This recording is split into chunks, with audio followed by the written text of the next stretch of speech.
Hi guys, welcome back to another episode of Train Simulator Classic TSC Railworks.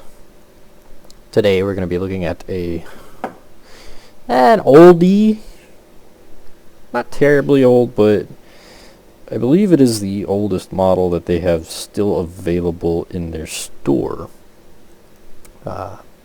This is the is this the Don Pedro? It is the Don Pedro 210 from Machine Rail. These are older.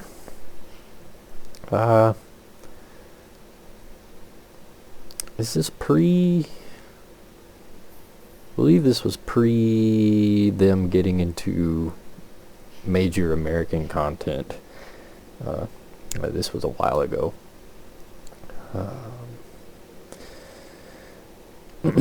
Much like the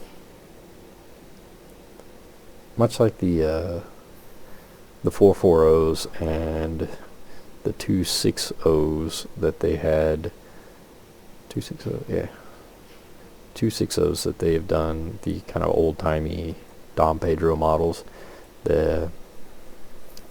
These were supposed to get a regular Baldwin kind of as-built model, like those locomotives got, so it wouldn't have had the buffer plates, the cab over the tenders, stuff like that. But unfortunately, I believe he ended up losing the files.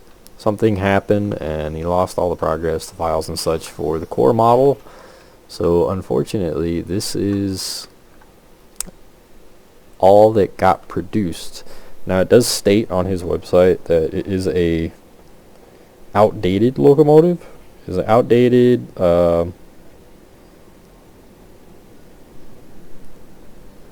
shoot, I don't remember what all it says. Just something about it being an outdated locomotive.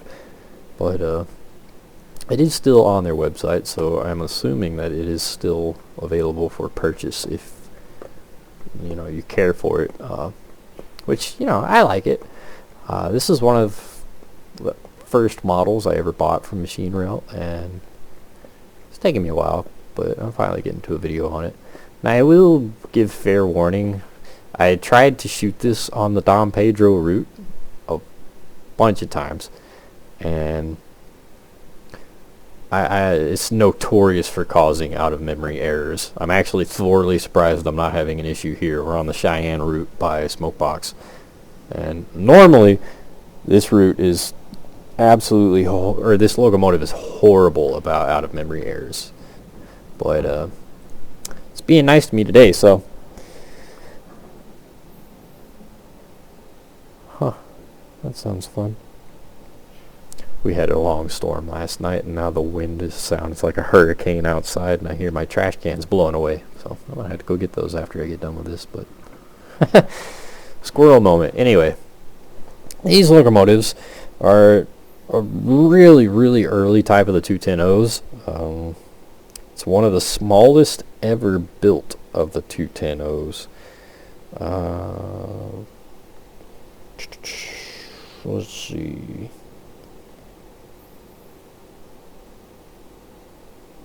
Operating speeds about 20 mile an hour. They were out of service by 1907.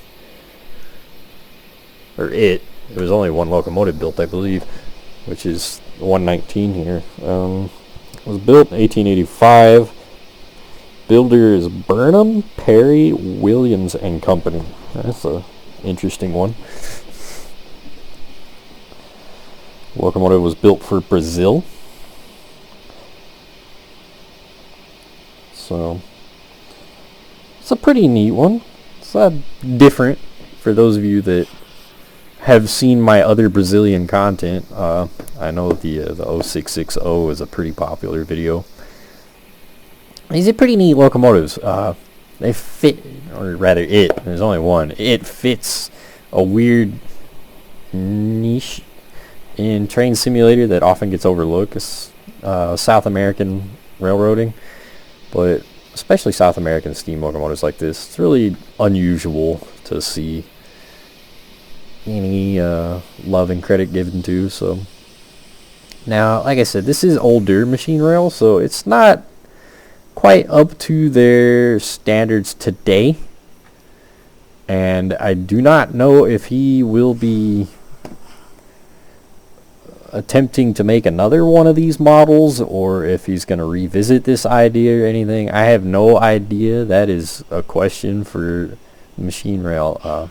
All I know is the model's still in store as it sits right now, as you see it here, as I have it. This is still in their store, but it does most definitely say it is outdated, out of production. Matter of fact, let me pull up their, let me pull up the website. I can see real quick what it has to say. Oh, as my phone decides, you know what, never mind. My phone is the notepad, because it's 2023 and keeping actual notepads around the house makes too much sense. But let's go. Scroll. 1885 Don Pedro Decapod number 119 bundle. Test and approved for Train Simulator 2021. From their website. Warning, outdated and discontinued product. Only operable through the editor. So you will absolutely have to make a, like I did, you will have to make a free roam or make your own scenario to use this model. It is not quick drive compatible, but it is still available, so I am going to do a video on it, or rather. So with the Locomotive, you will also get a handful of earlier Brazilian freight, which goes along really nicely. If you saw my 440 video, I don't believe I've gone over the 260 yet, but if you have those earlier locomotives, and then I believe the articulated locomotives have an early variant with the buffers and the Lincoln pin couplers, but these cars go really nice. It's really a kind of a must-have if you have those other packs, to have this to kind of give yourself some freight. It is a little bit unfortunate that none of these come loaded, unloaded, or anything like that, and I don't know if these are dynamically numbered. However, it is something more than nothing, and they're actually not bad models. They actually look pretty good. It's a bit entertaining though, given, you know, these little 4-axle buffers and the whole hook and screw type. Welcome to England. These 100% look like little bitty British cars next to this giant American style locomotive. It's thoroughly entertaining, but well, except for our boxcar here. This boxcar looks more American style, but you'll get what I assume is a cattle car here. Cattle, livestock, whatever. And then your 4-axle boxcar. A little 2-hopper hopper. Yeah, I said that. A 2-axle hopper. Boy, what a day. 2-axle flat car with stakes. And then a couple of these 2-axle little short box cars. I'm assuming, yeah, these are little brake stands up here. And they're actually not that badly modeled. They, like I said, they are older, so they're not quite to the level of today that we're seeing. Kind of like the passenger cars that we saw with the 999 pack and such. They're not quite that level of, well, awesomeness. That sounded important. Hopefully that wasn't important. I don't know if you guys can hear it. It's pretty freaking loud, but it absolutely sounds like a twister outside my house. But I didn't think that was a common thing in Pennsylvania, but you know, here we are. Yeah, there are some little things on this rolling stock that it shows its age. It's not quite Machine Rail's crispiness that they're known for today, so we have stuff like this where it's really kind of blurry. Their emblems are a bit blurry, stuff like that. But overall, the modeling is actually really, really nice. Really neat. So, and then of course the Locomotive. The Locomotive is, again, it's not quite their perfection of today, but it's still pretty nice. So, most of their models today, they have a much better brass look to them. So like these barrel bands here on the boiler look like a very different texture than the brass handrails. I don't know if you can really see that. It looks like two different colors.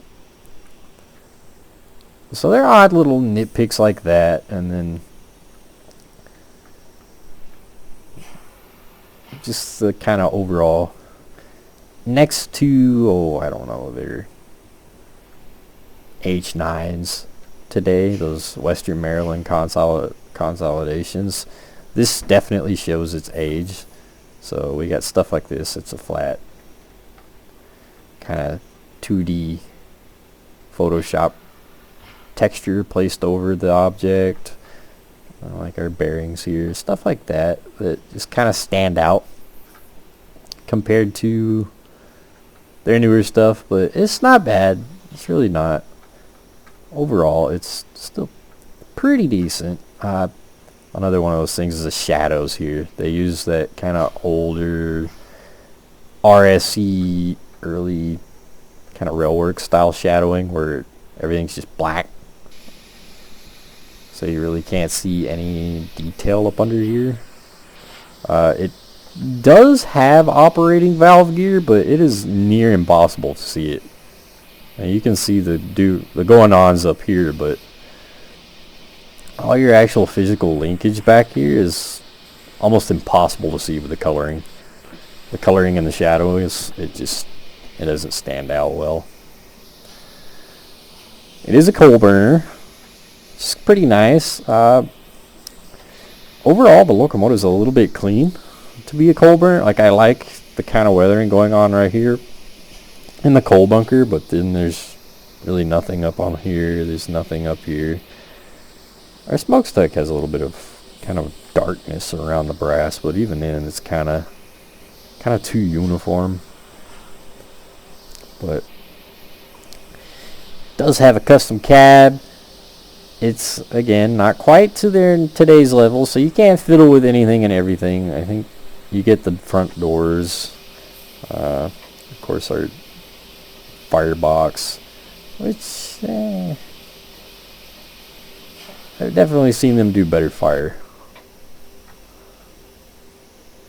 And then you do get a handful of views, like right now we're out on the front of the cow catcher. I don't quite understand the two different views for the firebox here, but you do get them. And then of course your fireman's side, which opening the door on the driver's side does control the fireman's side. So I don't know if you can. Yeah, you can't open this window, I believe. Yeah. It is pretty decently modeled, though. Now, one of the issues with, which is still kind of an issue with Machine Rail stuff even today, is there's no real way to run this Locomotive without the F4 HUD.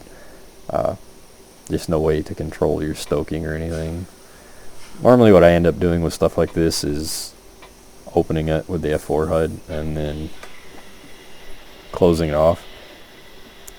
Usually it works, so as your fire mass builds up, you can usually close your... Yeah, boy, it does require a weird mouse movement to get the firebox closed. But normally you can do that to control it. It'll stop it and open it whenever you get going. But sounds are pretty decent. Whoa, all of a sudden we have boiler water. But Sounds are pretty decent.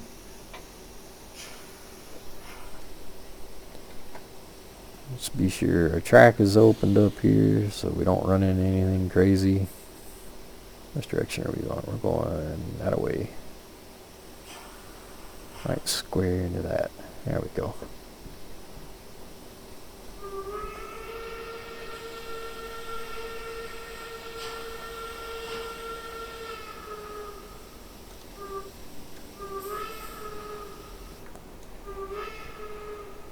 It's honestly one of the best sounding Hooters in Train Simulator overall. It's pretty nice sounding. Smokebox did a nice sounding whistle with his 1800s stuff, but I think my big complaint with that stuff was the whole not being able to control the whistle your own way. It's got certain little sequences that it'll play. I don't care for that, but this is definitely one of the best sounding playable Hooter whistles.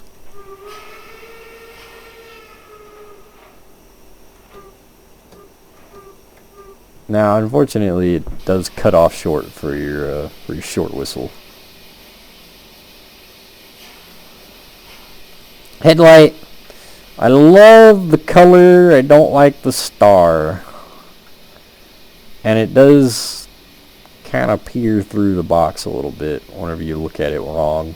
It's not too terribly noticeable normally, but not sold on the flare. I love the color though. The color looks good. That kind of nice yellow hue. It looks like the actual bulb inside is what's lit.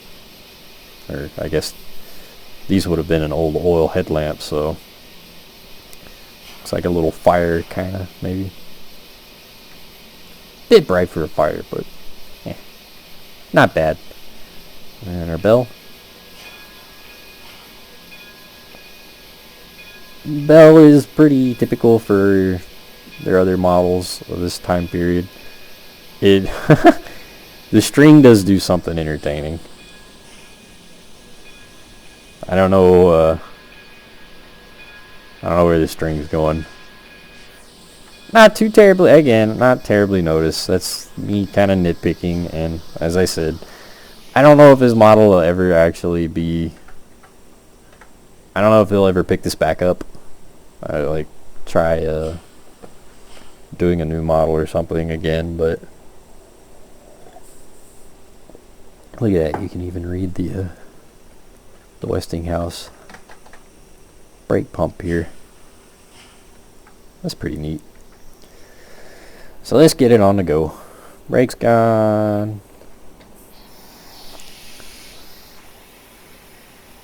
See, these theme effects are honestly pretty decent for being as old as this one is.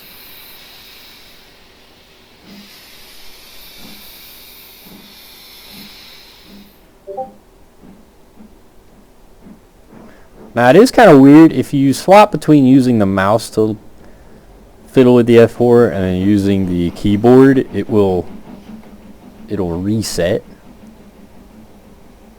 We're gonna drop our reverser down to like 1.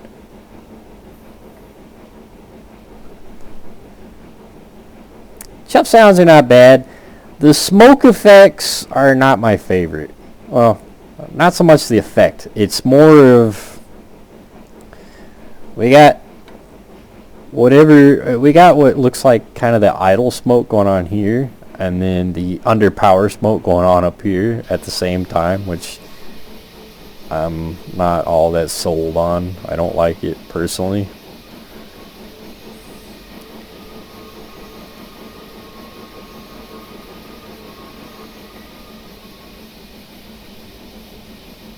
Chef sounds are not bad though. That's a good looking locomotive in operation though. Now you can absolutely get this model over 20 mile an hour. Historically, I believe that's what it was regulated to. I don't know if that was what it was, if that's actually all it could do. I don't imagine so, but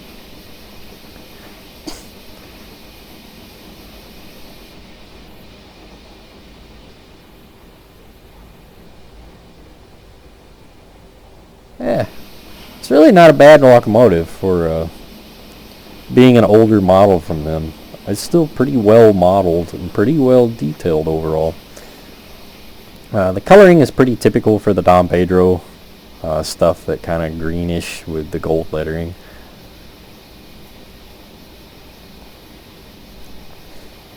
Like I said, it does have the valve gear. It is functional. It's just almost impossible to really see it in any effective way.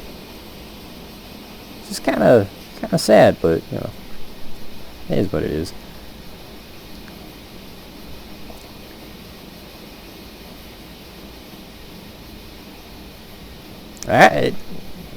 It does sound pretty good.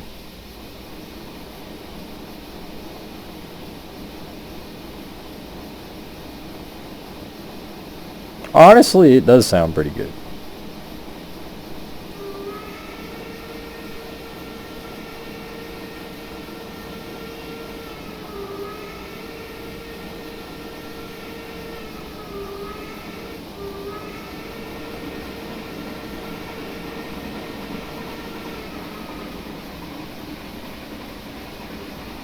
Yeah, we're going fast. It's fine.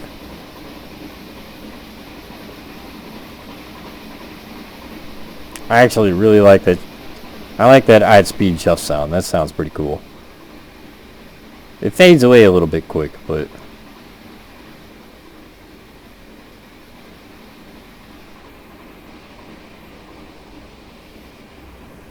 I actually, oh yeah, I like that at-speed chuff sound. That's pretty nice.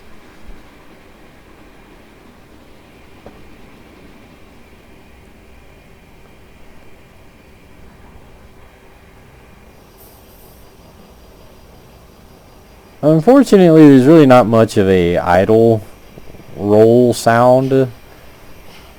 No, like real rod clankings or anything. So it's just kind of, you cut your throttle and it's all quiet, minus the normal locomotive ambient. It's, you know, eh.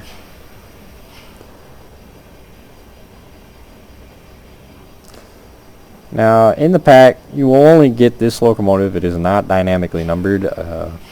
I believe this because they only ever bought one, and it is represented here with the 119.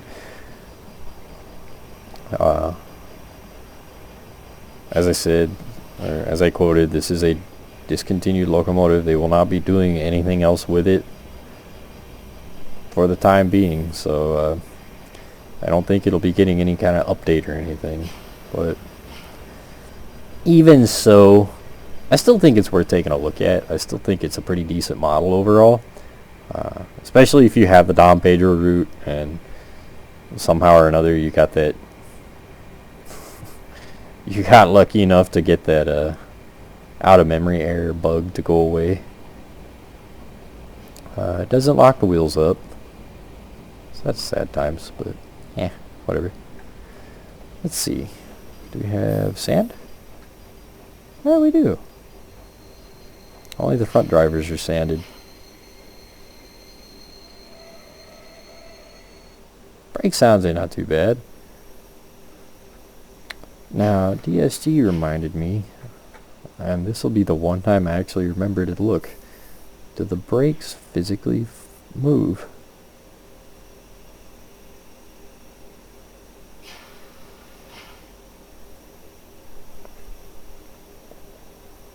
No, the brakes don't move on this one. This is a pre-machine rail brake movement. As a note, by the way, that actually sounded pretty interesting. I don't think these have air brakes, though. They don't. Anyway, as a side note, all of DSG's DDRs and most of Machine Rail's new stuff, they do have actual like functioning brakes, so the brake pads move in and out and such, and they're typically fully modeled. I know the S1 and the Santa Fe Northern for DSG both have fully modeled brake rigging and such. Something I completely forgot to go over whenever I did those videos. It just kind of reminded me, so I thought I'd look with this one, but this one does not have functioning brakes. Like I said, it's an older model, so I'm trying to be nice. Trying not to stick it to, I guess, today's. It doesn't really it doesn't really hold up to today's standard. It's definitely better than some things that we've seen come out in recent years, which is sad, honestly. A model that's been discontinued and no work is happening on it is still better than some of the stuff that we've seen put out this year. But it's well worth a look. It is still available. It is the very last product in their line. I don't know if it'll be available much longer, so if you don't have it and you are thinking about it, I do highly suggest getting it now.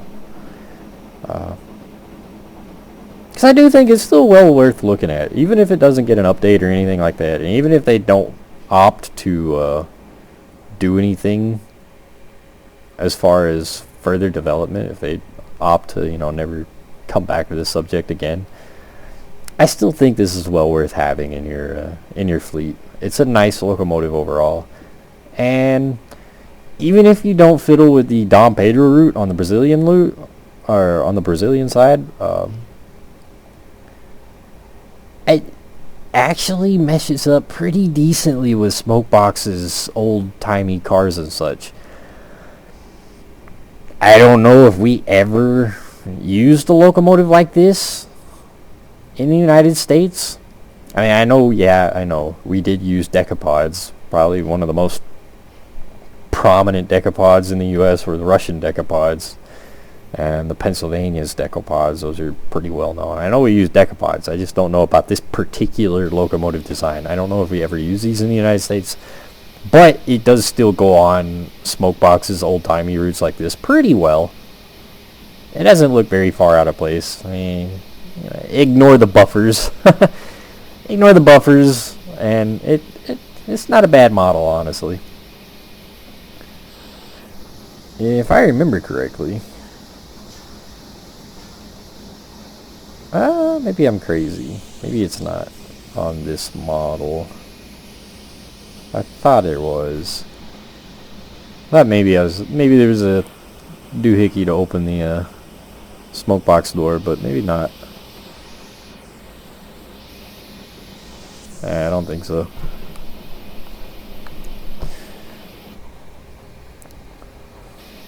Anywho, it is interesting. It takes a second for the brakes to really start applying. And its physics are a little bit wonky. They're not quite as refined as Machine Rail's newer stuff.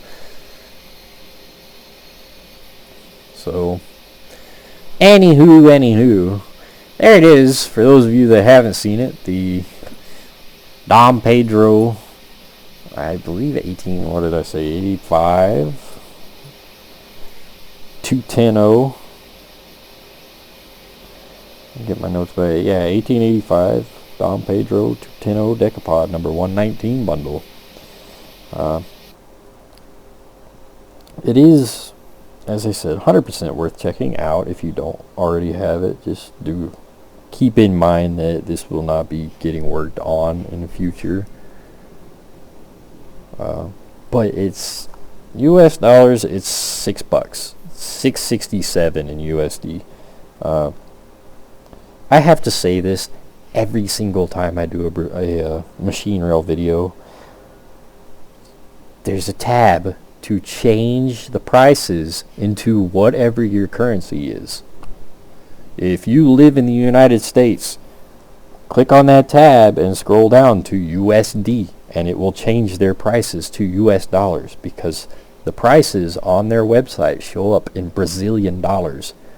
So this is not 3,500 US dollars. This is $6 US. I have to say this every single time, because there's always that one person that still goes, I'm not paying $60 for one locomotive. It's like people completely ignore me when I say this, but this is $6. If you live in the US, whatever your euros, whatever. If that's your country, scroll down, change it to that. It'll show you what your actual price is. Anywho, I digress.